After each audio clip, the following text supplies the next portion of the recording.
Hi everyone, welcome to Listen to Students with Psychosis. Thank you all so much for being here. My name is Kat Mcintosh and I am the manager of Global Peer Support here at Mental Health America. I'm just going to give everyone a couple minutes to log in. I see we still have persons trying to sign in. In the meantime, I would love to just hear where everyone is tuning in from. For my very obvious Caribbean accent, I am in the Caribbean. I live in Trinidad and Tobago.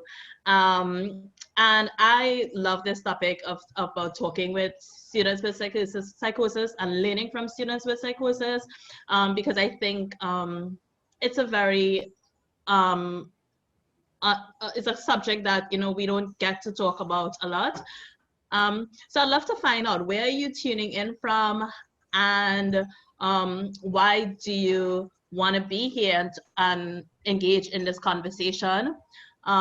Just so you know, you are muted and unable to turn on your microphone, so feel free to utilize the chat and let us know while we wait on everyone else to join.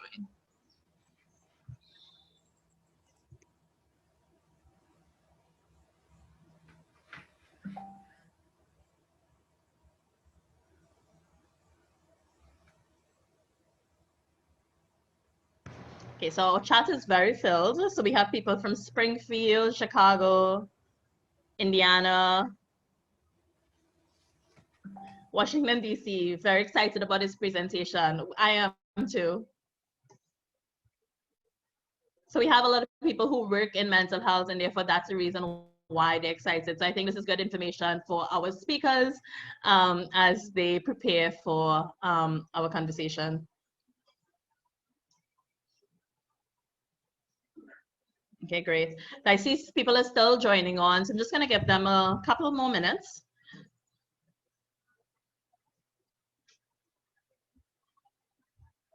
So again, why are you excited about this topic? What makes you want to listen to students with psychosis, or why do you think we should listen to students with psychosis? I'm here to be challenged. I love that. Interesting.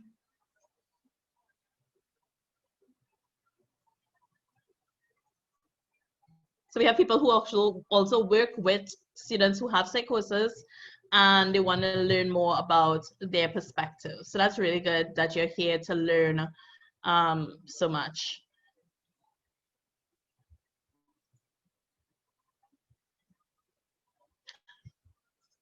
Okay, great. So I will get started while the rest of people filter in. Like I said, my name is Kat Mcintosh, and I am the manager of Global Peer Support here at Mental Health America. And we, at our presentation, listen to students with psychosis with some wonderful speakers that I'm really excited about. We'll have our speakers on in just about 5 minutes. But while we give everyone a chance to log on, I just want to make a couple of housekeeping announcements. We can go ahead and just share the slide.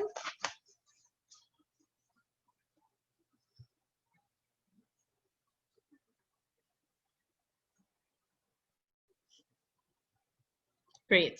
So just so you know, all participants are muted and unable to turn on their microphones. So if you find that you can't use your audio or your video, that is purposeful. However, you can use our chat, and I really want to invite you to use our chat and our Q&A box.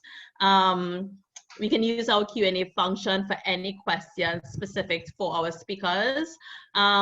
Also, our session is being recorded. A link to the recording will be sent to all participants within 5 business days. We do not offer CEUs, but a link to receive a certificate of attendance will be emailed when you receive the recording. So don't worry. I know there are a lot of people who usually post in the chat about how they can get a certificate of attendance. Will the link be recorded? Will it be sent? Yes, it will. and you can receive a certificate of attendance after this presentation.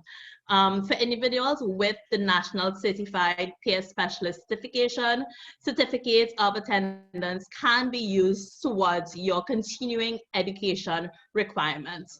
So just a heads up for persons who have the NCPS certification. Next slide.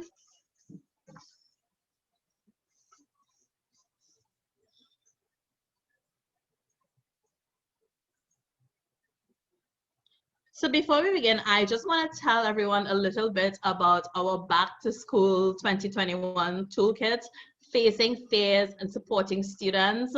Our toolkit aims to help students, parents, and school personnel recognize how feeling unsafe can impact mental health.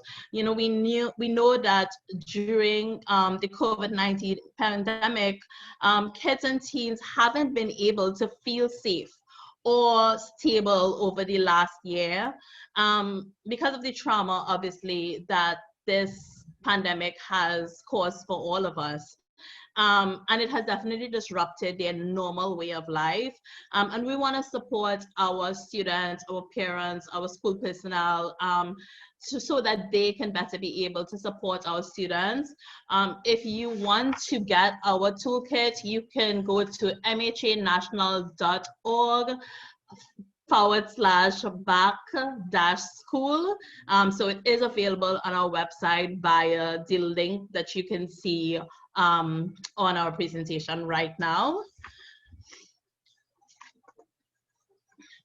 So we're gonna get started, and I want to just thank the members of Students with Psychosis for being here.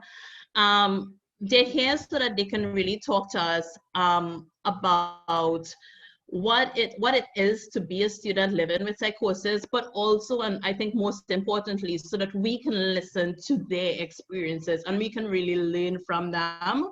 Just a little bit of Students with Psychosis. Students with Psychosis, or SWP, was founded as a Pennsylvania State University college club in 2018, named Students with Schizophrenia. And they later rebranded so that they can be more inclusive.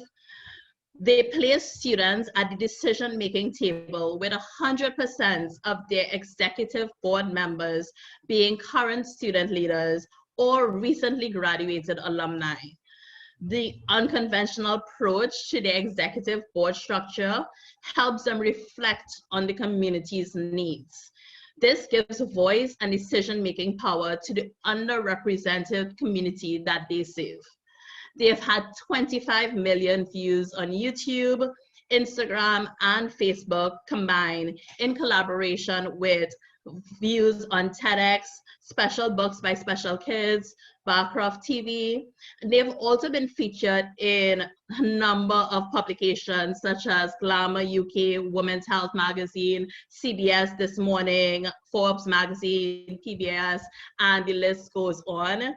At this webinar, you will hear from their team of Cecilia McGo, Shira Ingham, Emeka Shima, Bailey Renfro, Ali Strubble, and Laura Kodowski. So I just want to hand it over. Welcome, Students with Psychosis, and thank you for being here. My goodness, thank you so much for having us here. Thank you so much, Kat, for that introduction. Well, welcome everyone to this talk. In today's talk, we'll be having a mixture of both storytelling and also learning a little bit more about the nonprofit Students with Psychosis. Some of our learning objectives include learning the importance of why we need to listen to the lived experience perspective, listening to the global perspective of people living with psychosis, and also the student-led perspective of people living with psychosis.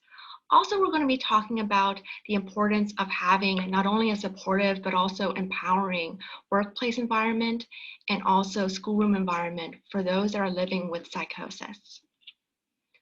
Also, we're going to be talking about how to get more involved with students with psychosis as well. All right, so we're going to go ahead and get started. So, of course, right when When started, I need to type in my password, 1 sec.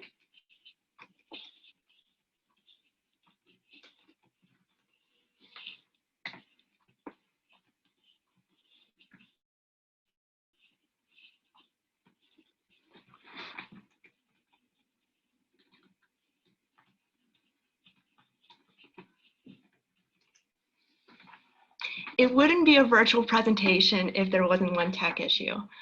All right, so let's go ahead and get started. So first, going to start off with some storytelling. So I'll talk a little bit about sort of the background of what started my personal advocacy and also why we founded the nonprofit Students with Psychosis. So I was a Penn State undergraduate studying astrophysics. And at 17, I was lucky enough to co-discover a pulsar through the Pulsar Search Collaboratory. I know what you guys must be thinking. What the heck is a pulsar? Well, a pulsar is a super dense neutron star that emits dipole electromagnetic radiation. So basically think of a star much, much larger than our sun, exploding its outer layers and leaving behind a dense core. That core can be our pulsar. This discovery opened some doors for me, such as helping represent the United States in the International Space Olympics in Russia, and also being a Virginia Aerospace Science and Technology scholar. But during this time, I had a secret that I was too embarrassed and too afraid to tell anyone. And that secret is, well, I have schizophrenia. What is schizophrenia? Well, schizophrenia is often characterized by some of its symptoms, such as hallucinations, delusions, scattered thoughts. But it's very important to know that everyone's story with schizophrenia is unique to their own. Today, I'll be talking a little bit about my story. In 2014, during my first year at Penn State, my life changed drastically when I tried to take my own life through suicide. Why, you might ask? Because my life had become a waking nightmare. I started seeing, hearing, and feeling things that weren't there. One of the more common hallucinations that I would experience was a clown, very similar to the older adaptation of Stephen King's It. Let me just say it wasn't a fun time when they made a remake and then a sequel. I heard that the sequel wasn't so good, so hopefully there won't be any more. Other hallucinations that I started experiencing as well was spiders. For the small spiders, those are actually the most difficult for me to discern whether or not they're real, because we see little spiders in everyday life. I also would see giant spiders though. One comes into mind in particular, rather large, leathery skin, and no voice ever came out of its mouth, but the creaking of its legs would sound like young children laughing, which would be highly disturbing to me. My studies, though, started to become difficult to near impossible when I started hallucinating one of my third characters that I hallucinate, this girl. If you haven't noticed, I don't give any of my hallucinations names. I do this because, to me personally, they don't deserve names. So really, this girl is more of a middle-aged woman. Unlike the clown and the spider, she would be able to carry on conversations with herself and know exactly what to say and when to say to chip away at my insecurities. She would also carry a knife with her, and she would stab me, sometimes in the face. And this made doing homework and tests and studying, to be quite honest, right downright impossible. My symptoms have also progressed in some way since my studies at Penn State, such as I also hallucinate a young boy as well. It took me a long time to become open about my schizophrenia and also to reach out for help. I remember being on the phone to my mom saying, "Mom, I'm sick. I'm seeing, hearing, and feeling things that aren't there. I need to go to the doctor." Her response, "No, no, no, no. No one can know about this. This can't be on our medical history. Think of your sisters. Think of your sisters' futures. People are going to think that you're dangerous. People are going to think that you're crazy, and you won't be able to get a job." My response to that now is don't let anyone, including yourself, get in the way of getting the proper medical treatment.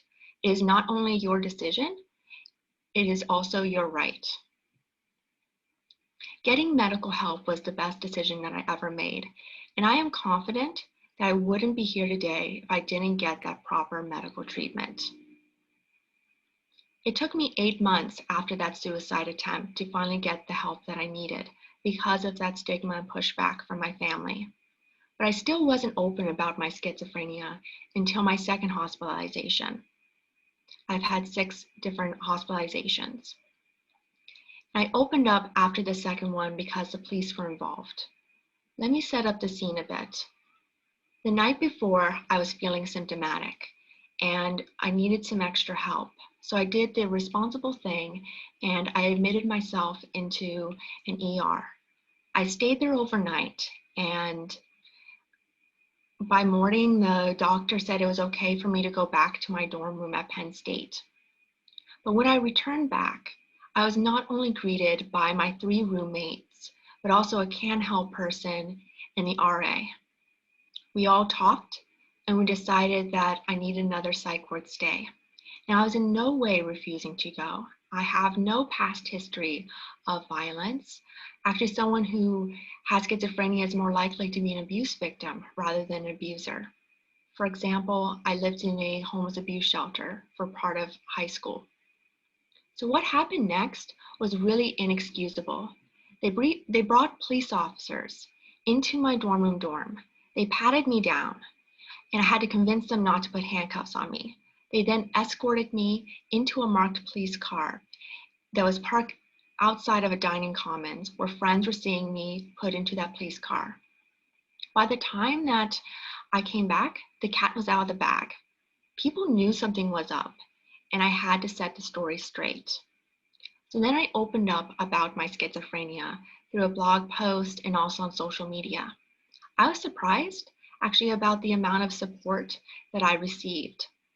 Some of my friends actually opened up that they had schizophrenia. This is when I decided to start my mental health advocacy and also to found the nonprofit Students With Psychosis, because I didn't want any other students to feel the same feelings that I was feeling and facing the same barriers. So we founded the nonprofit Students With Psychosis. Students with Psychosis is a nonprofit that focuses on empowering college students and advocates globally through community building and collaboration. I'm going to go ahead and hand over the rest of the talk to our executive board member, Ali Struble, and a fellow Penn Stater, and they're going to be talking about some of their experience. Ali, take it away. Hello, my name is Ali Struble and I am 22 years old. I live with a diagnosis of schizoaffective disorder, bipolar type. I recently graduated from Penn State with a major in rehabilitation and human services and a minor in deafness and hearing studies. And now I am a master's student at the University of Rochester for clinical mental health counseling. When I grow up, I would like to be an individual and group counselor, working with individuals with severe mental illnesses, helping them through trauma, grief, and supporting them through day-to-day life. When I first entered my college years, I was not yet diagnosed with psychosis. I was on medication for depression and anxiety and a thyroid disease, but once I got to Penn State, I stopped taking my meds, eventually stopped going to class, and became a recluse in my dorm room. My friends could barely get me out of bed. I was spiraling quickly. By the end of my first year, when I went home to Texas for the summer, I opened up to my temporary doctor there that I was hearing voices, and I had been for a very long time. However, my very low in college was amplifying my symptoms and making it hard to want to be alive. He diagnosed me with schizoaffective disorder on the spot, and I felt relief wash over me like ocean waves. I started getting proper help, but there is only so much medication and injections can do to keep you mentally healthy. I needed friends who understood me, and I didn't have that at Penn State. My roommate had moved out in February because she didn't know how to handle my depression, so I lived alone and had no friends. Where could I turn to that would understand what was going on inside my head? In late 2019, I found a Facebook group for Penn State called Students with Schizophrenia. After doing a little bit of digging, I realized that they rebranded Students with Psychosis, and I signed up on their website. On January 11th, 2020, I received a text from the Students with Psychosis student leader administrator asking me if I was still interested, and my entire life changed from there. I started going to meetings where I met all of my best friends and biggest supporters. When I say that Students with Psychosis has made the biggest difference in my recovery, I mean it. I have a larger tool belt of coping skills that I never would have thought of had I not met my friends here at SWP. Joining SWP has made the biggest positive impact on my life, and I am the luckiest person in the world for being a part of it. SWP has given me not only wonderful suggestions of coping skills to use in times of distress, but also ideas of academic accommodations that could be helpful to me during my education. Longer times on exams, extended absences, and extended due dates really helped me out during my college career and helped me to feel more welcome in the classroom. Students with Psychosis helped me to find my voice to advocate for other students like me who need to feel just as welcome in academic settings. Thank you. Up next, we will be hearing from our President Shira about our student-led perspective. Thank you, Allie. My name is Shira, and I am the president of the Executive Board of Students with Psychosis. And I know, and I hope you all know, that we have a very special organization. But one thing that really makes us stand out is the fact that our executive board and our leadership is 100% from the student lived experience perspective. People living with psychosis too often don't get our voices heard. And so by having SWP leadership be lived experience, we're creating a safe space for our community where they know that they will be heard, and not just heard, but really listened to. As someone living with psychosis, I find that I'm constantly being told what my needs are without being asked. Because Students with Psychosis is dictated by people living with psychosis, we are actually able to listen to our own needs and cater to them. People living with psychosis are frequently told what we can and can't do. We're told how we're limited by our illness, and SWP being led by people with lived experience is so powerful because we are demonstrating how capable we are of doing amazing things, like running a whole nonprofit, for example. And we create a space for our community to share all the amazing things that we are doing, like art and music and science and teaching, and on and on and on. And you might be wondering, why are we student-led? Well, there's a few reasons for that. One being that most people have their first experiences with psychosis around the time that they're finishing up high school or starting university. And it can be a really confusing, scary, and lonely time. And that is why it is extra important to have a community available during that time that understands what you're going through, even when you're still trying to figure it out yourself. A community that will be there for you to lean on and help you make sense of the psychosis experience, and a place where everyone can share ways to cope and to heal. We also have Students with Psychosis targeted towards students because we want to increase the retention rate of people living with psychosis staying in school, because this will help with unemployment and homelessness in the future for people with psychosis, because there is a disproportionate amount of people living with psychosis who are unemployed and who are homeless. And part of that reason is not just because of the way that it's more difficult to complete school, but also because of the way that workplaces are set up to not allow people with psychosis to always succeed. As the president of the executive board, I can confidently say that Students with Psychosis is the most accommodating workplace that I have ever been a part of. And I've been a part of quite a few workplaces in the past, and it can be hard, to hold down the job when you have psychosis, and when people don't understand your symptoms, and when you might need more time off, or you might need extended deadlines on things or help on certain projects. But here at Students with Psychosis, we accommodate for all of that. We have flexible deadlines, and we have more than one person working on a project and a deadline at a time, so that if one person is struggling, then another person can help out. We also have very open communication about if we are struggling and we need a break and we need to take time off. And it's okay to take time off. You know, part of what makes us so accommodating and special is that we acknowledge that we do have limitations. And by acknowledging that and acknowledging that it's okay to have limitations, we are allowing ourselves to create an environment that is less stressful, that is more accommodating, and it's an environment in the workplace model that other places should follow as well. Thank you. And now we're going to hear from Bailey, another member of our executive board. Thank you, Shara. My name is Bailey Renfro, and I'm on the executive board for Students with Psychosis, and I am diagnosed with schizoaffective disorder depressive type. So I'm going to ask you, what's the first thing that comes to your mind when you hear the word psychosis? Maybe it's fear of you or a loved one experiencing it, or you see flashes of violence from the media and the books that you remember, or the same old horror movie tropes that we seem to have time and time again about psychosis. Or maybe you just didn't know what to think at all because you haven't had to think about psychosis like this before.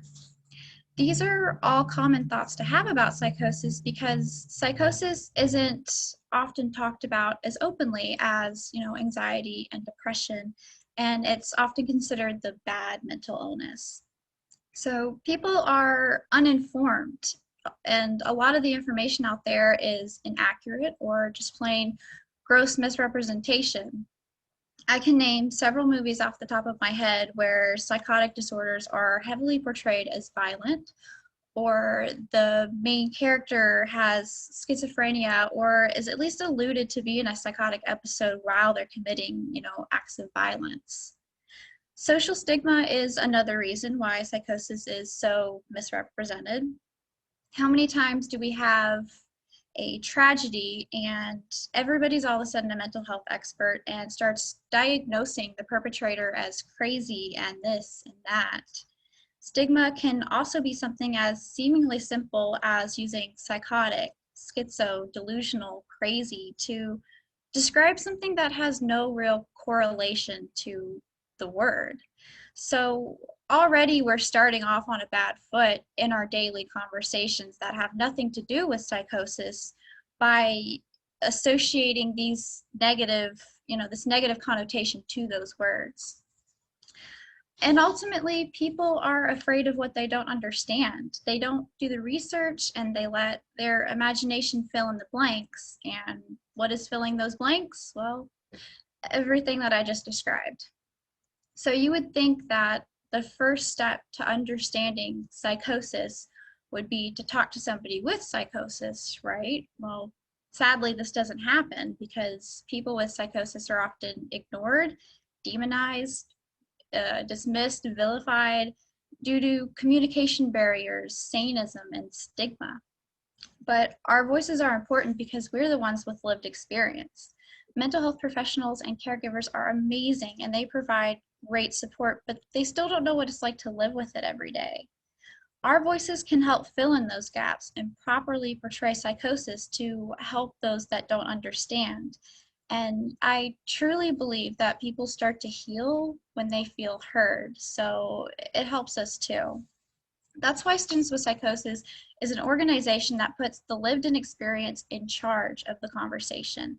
It's a community that not only helps others through peer support and compassion, but also gives us a platform for our psychosis advocacy, which is why Students with Psychosis is so excited to announce our second annual Rethink Conference, where our goal is to bring together student leaders and advocates from all over the world to change that narrative around psychosis. And Students with Psychosis firmly believes the best way to change that narrative is through lived-in experience and the global perspective. Did you know that according to the World Health Organization, 20 million people are affected worldwide by schizophrenia? And that's just what's reported and not including other psychotic spectrum disorders. So psychosis is happening everywhere and is way more common than we tend to think, which is why it's Students with Psychosis' goal to explore that intersectionality between psychosis and culture, sexual orientation, race, gender, and socioeconomic status, because we cannot leave these things out of our mental health conversations. Personally, because of Students with Psychosis and the global perspective that it offers, I get to hear stories and experiences from all over the world. I have learned coping mechanisms from students thousands of miles away that I've never heard of, around my own area, or from doctors. And I've also got to learn, the similar and different problems that we all share. And the farther that I get into this advocacy, the more I realize that so many people are slipping through the cracks and society lets them. The only way to start to remedy that is by including and amplifying everyone with that lived experience. Students with Psychosis empower student leaders globally through community building and collaboration to make sure that there's accurate psychosis representation within mental and brain health advocacy. It's long past due we break down the barriers that are holding us back. Let's work towards the inclusion of severe mental illness in mental health advocacy. Let's work towards listening to voices of psychosis. Thank you. And up next, I'm going to turn you to Emeka and Laura, who will be talking about our virtual programming options. Much appreciated, Billy. So hello, you can call me Emeka, and I am student leader and secretary of the executive board for the nonprofit organization Students with Psychosis. The year 2020 was definitely filled with many twists and turns due to the massive outbreak that has taken its toll around the world. From the outset of the COVID-19 pandemic, we have been cautioned to distance ourselves from others. However, rather than let this tear our communities apart, people have discovered new ways to cope and interact during these unprecedented times. We have transitioned towards using collaborative software and our social media platforms to keep socializing with virtually anyone in the world. Indeed, no group or organization was expecting to be completely shut down from in-person communication and discourse, including the ones who thrive on personal engagement. In fact, Students with Psychosis is no exception to the rule. As an initiative which has gained leverage from the inclusivity and diversity of its members. Well before COVID-19 struck, our startup evolved from an in-person club at Penn State University, which migrated to Fountain House based in New York City, and found its way to its own nonprofit organization called Students with Psychosis. Afterwards, it seemed like the pandemic had an impact on our community that wasn't necessarily expected. For the meantime, now over a year after the COVID-19 advent, those who have become active members at SWP as their support network might say they have found new hope in the middle of hard times. April 2020 was quite a milestone for SWP when it grew by 40% that year.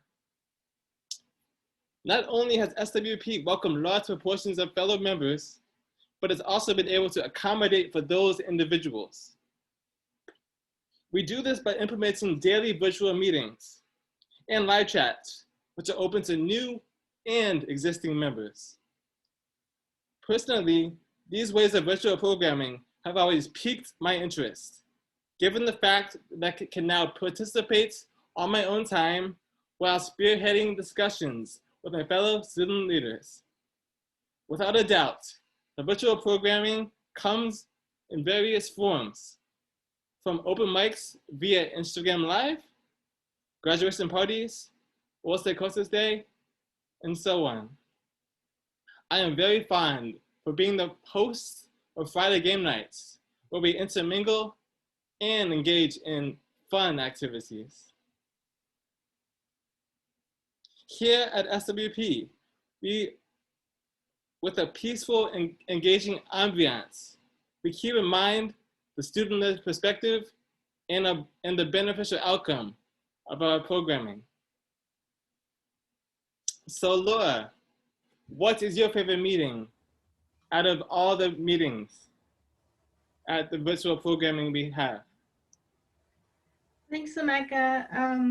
I'm Laura, and the program I particularly like is the creative meeting.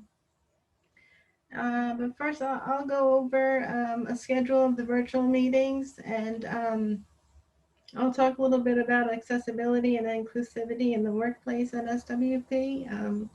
Since I recently graduated with an MS degree and I'm currently employed. The peer support groups are on Mondays from 6 to 7 p.m. and Sundays 3 to 4 p.m. Eastern Standard Time. It's where we both meet new and returning members, share highs and lows, and learn from each other as fellow peers. Drop-in office hours are Tuesdays 9 to 10 a.m. and 9 to 10 p.m. Eastern Standard Time. There are so many different ways to get more involved with students with psychosis. To learn more about these options, attend office hours. Office hours are a great place for new student leaders to check in, and you do not need to stay the entire hour. Guest speaker and discussion groups are on Wednesdays from 9 to 11 p.m. Eastern Standard Time. Each week we have a new topic to discuss. Only share what you are comfortable in sharing. Your voice matters. Audio Hangouts are Thursdays from 9 to 10 a.m. Eastern Standard Time. No video, camera, and just audio. This meeting has a relaxed hangout structure to meet fellow student leaders and advocates. Stop by and say hello. You do not have to stay for the whole hour. Planning meetings are on Thursdays from 7 to 9 p.m. Eastern Standard Time. It is important to us that our student leaders and advocates get their voices heard and are part of the planning process when organizing events and initiatives. Game nights is on Fridays from 7 to 8 p.m. Eastern Standard Time. We come together and play games. Come hang out with us. You do not have to play the game to participate. And creative meetings are Saturdays from 9 to 11 p.m. Eastern Standard Time. This is a space where we share creative works, both complete and works in progress, whether music, art, poetry, spoken word, etc. We also have creative writing prompts each meeting and often share our music playlists during the last half hour with the rest of the group. You do not have to write or share to participate. And now I'll talk a little bit about the workplace at SWP. How Students with Psychosis models its workplace is how I would like to see my own personal work environment operate. I aim to have a job that reflects its ethics and morale so I can have less symptoms while at work and so I can function on a professional level.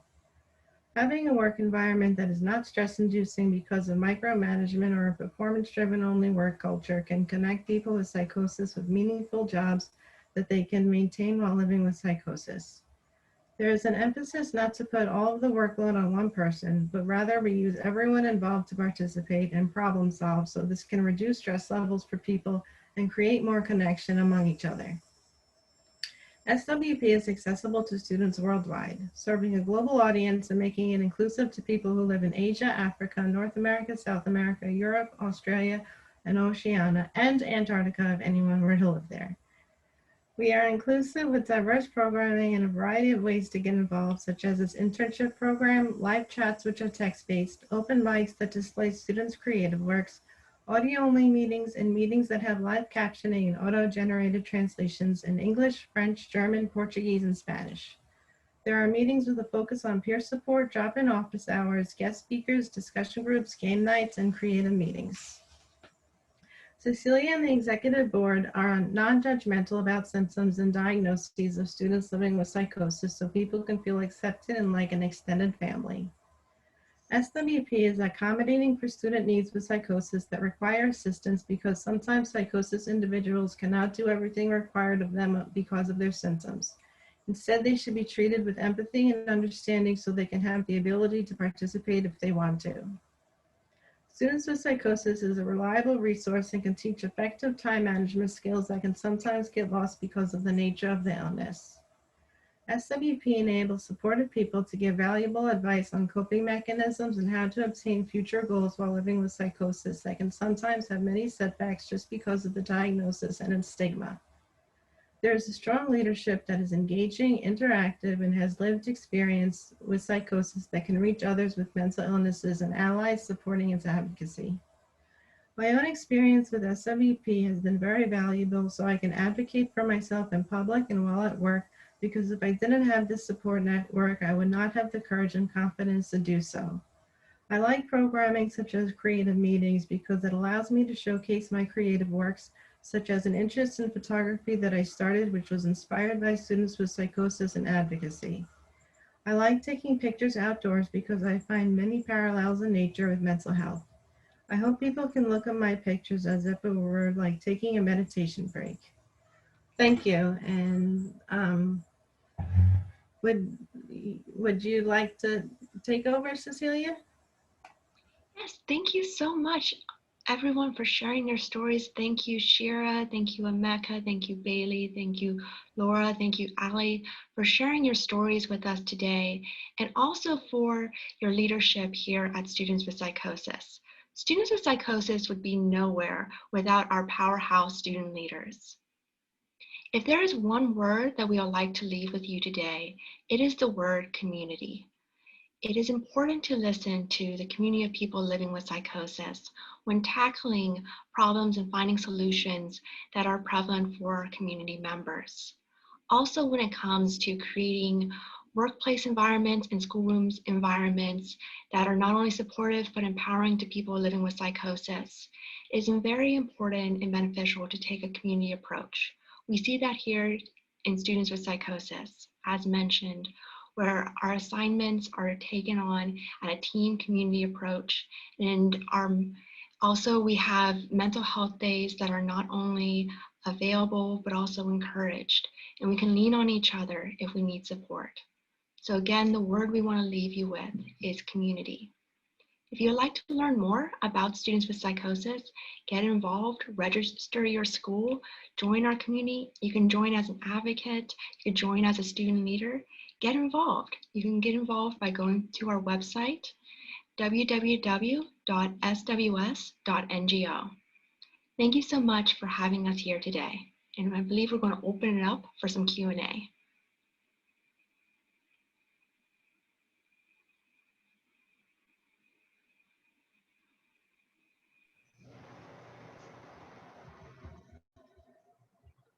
Thank you so much. Thank you so much, Students with Psychosis, for that presentation. It's really good, I think, to hear from the lived experience perspective. I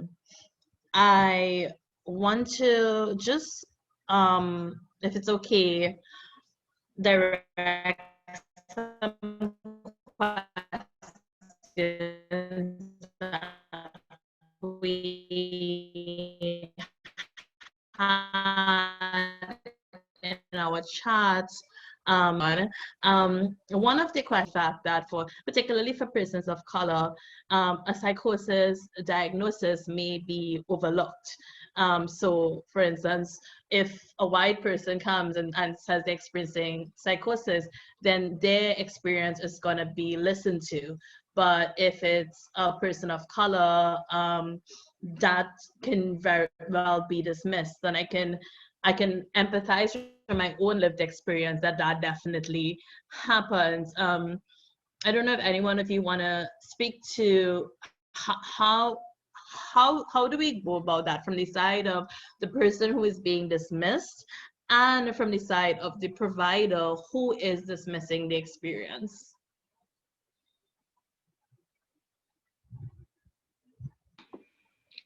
Thank you so much for that question. It is so very important that everyone within the community of people living with psychosis are heard. And that's why it's so important to have a more global perspective when talking about psychosis, because there is no one-size-fits-all solution when talking about people living with psychosis. It's important to have also leadership reflected and for people of color represented in the leadership within psychosis communities, also with providers. I'm going to open it up a bit to fellow SWP members and exec, if they would like to also chime in on the importance of having a global perspective and making sure that people of color are heard. As someone with lived experience, I realize that some of us are overlooked for our features, but that doesn't make us any different than who we are. And so the providers should be more understanding and more informed about the issue, the underlying issue, rather than like coming to conclusions about a person's like physical traits. And it's really the provider's responsibility to show empathy and care to the dismissed people, because so they can feel heard. And being heard is what community is all about. As Cecilia was implying the last part she said, it's all about community.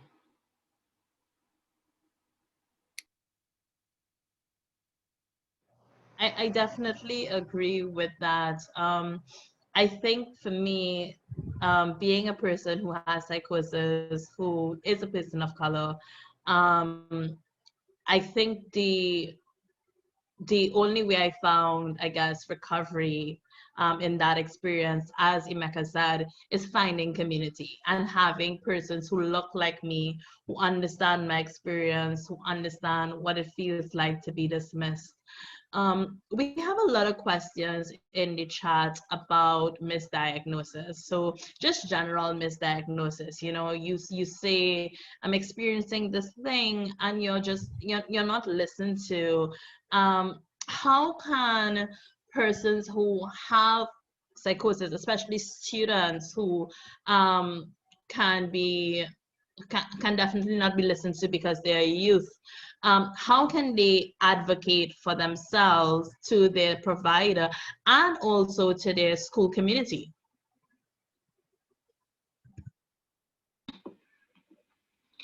Yes, it's very important that our voices are heard. And when it comes to being believed about our diagnosis of psychosis, we have a lot of different barriers and hurdles when it comes to talking to providers and talking to schools, even with just being believed. Something that is important is making sure that you do talk to a mental health provider when getting a diagnosis.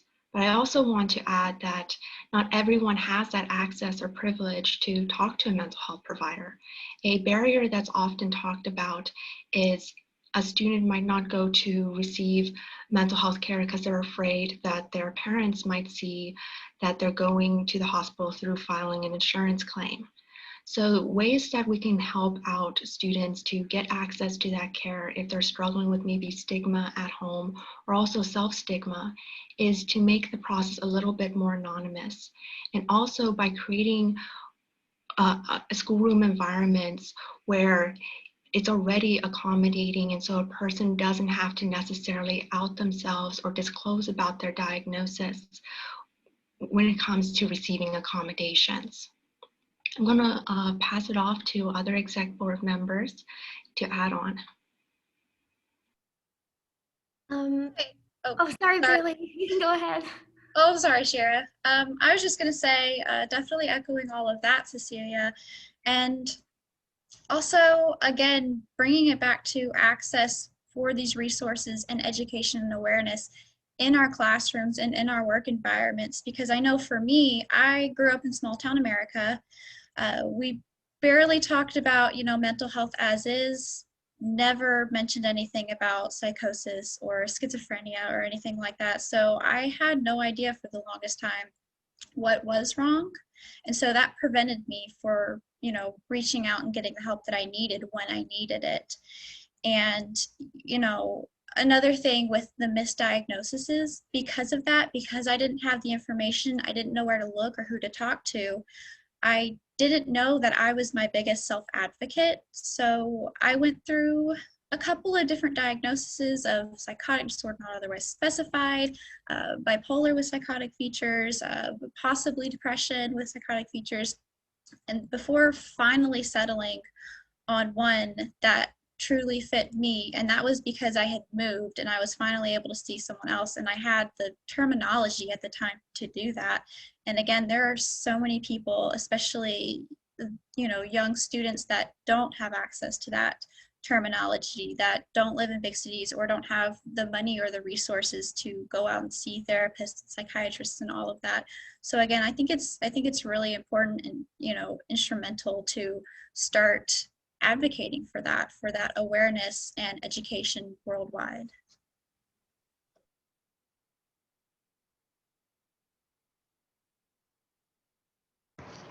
So one of the questions in our chat addresses service providers, and they want advice. You know, what can they do to really listen more, be a better ally to students with psychosis, or just students on a whole who have mental health challenges? And when I say service providers, the medical professionals as well, but specifically we want to talk about teachers and education professionals. How can they be a better ally?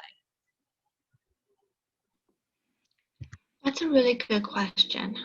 From personal lived experience, I would say see the person first before their symptoms, because even though the hallucinations and paranoia that I experience aren't real, the fear, the frustration, the confusion that I experience sometimes with my symptoms, that is very real, that is very valid. So from personal experience, putting the person first before their symptoms, listening to them, and treating them like a human being first. I'm going to go ahead and pass it off to fellow panelists. I just wanted to say that oftentimes, I know for me, whenever I first opened up about my psychosis, I really didn't know that it was anything that was different from normal.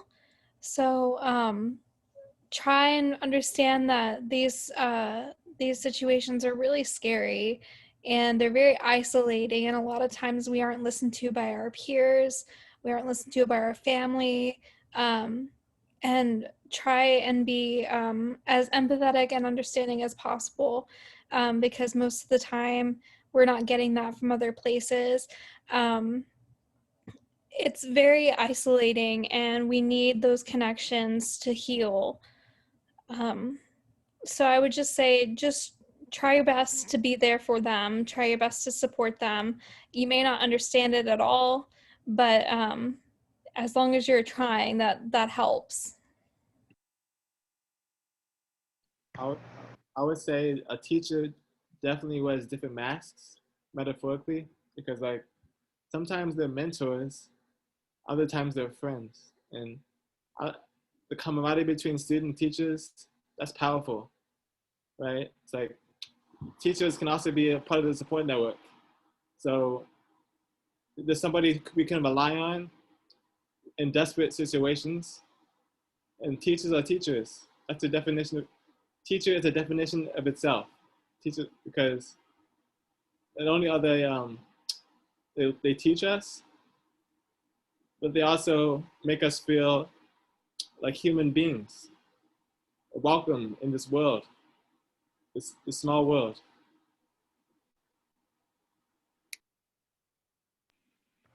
I really love that, Emeka. Okay, go ahead. Sorry, Cecilia. And I just wanted to add on as well about when it comes to providers and also teachers, to be a better ally is also to create a more flexible and accommodating space.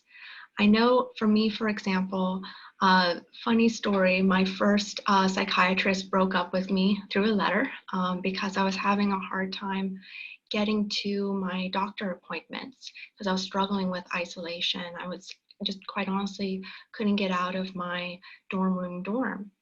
And so they dropped me. What I found helpful later on was my next doctor had it where if I was struggling with isolation, he said, all right, Cecilia, come in on Thursdays, think of them as drop-in office hours, and I'll try to, sneak you in and we could have an appointment. So having a doctor that was willing to be flexible and accommodating, realized that I was just struggling to get out of my dorm room was a huge game changer.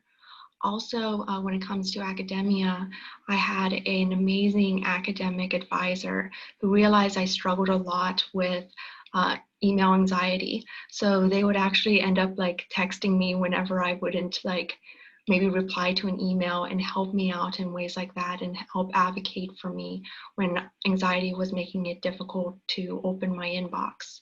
So again, being flexible, being patient are things that I would suggest.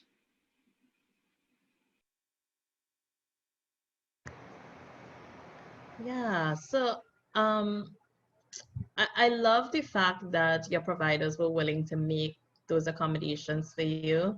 And I think this is where, you know, disability accommodations is so important. And even thinking beyond sometimes the traditional disability accommodations that are there, and how can we really ensure that we provide care to all?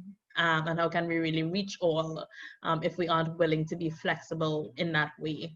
I'm seeing in the chat, you know, so much of the comments from persons who are caregivers, who are family members, who just don't know.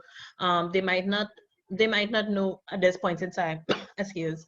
Or they might be struggling to figure out how do you support someone who's a loved one who may be at early psychotic episodes, and you know the person doesn't know what they're experiencing, the family caregiver or the family member, the caregiver doesn't know, you know, what's happening.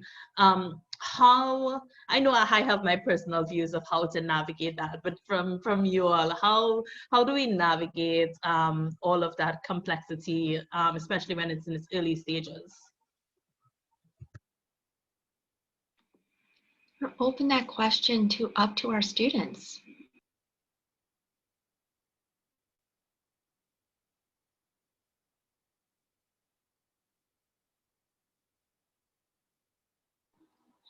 I would say that not only you should be patient with loved ones, but it's also a sense of giving them the independence they need to grow, other than try to fix every problem, because nobody's perfect. So just let them be, and see how far they'll grow on their own. If they need help really, then help them. But see how much they can do on their own, because it's their experience. Even if it's an early onset of psychosis, it's their experience, and they should experience it fully. And then they'll find other people like them, and they can experience the same thing. But if you force something upon somebody with early psychotic episodes, it won't end well. My experience.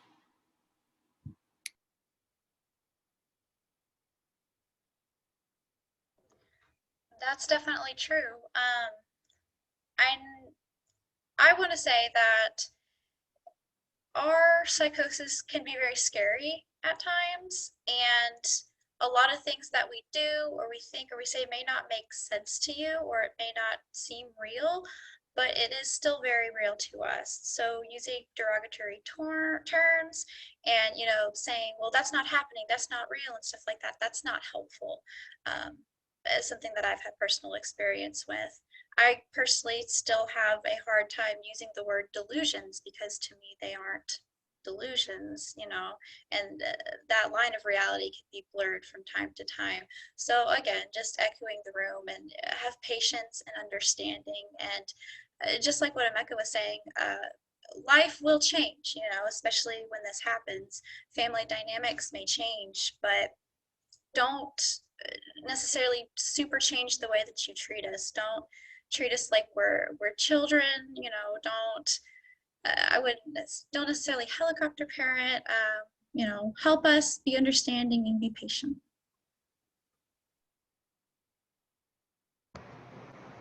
Yeah, I think this is a great place to end. Usually at the end of Center for Peer Support, um, webinars, I really just want to highlight why peer support is important, especially if you're a caregiver, if you're a provider, having or embracing those principles rather of empathy and person-centered language, a non-judgmental approach. I think those things are really important in this mental health work. So you can see on our screen, for those of you who don't know about MHA, want to learn more about MHA, you can visit our website at mhanational.org. As well, you can visit our social media links on Facebook, Twitter, and YouTube. I'm Kat Mcintosh, Manager of Global Peer Support, and there's my email in case any of you want to reach out to me after this presentation. And thank you so much for being here with us. And thank you so much to Students with Psychosis for sharing your amazing stories.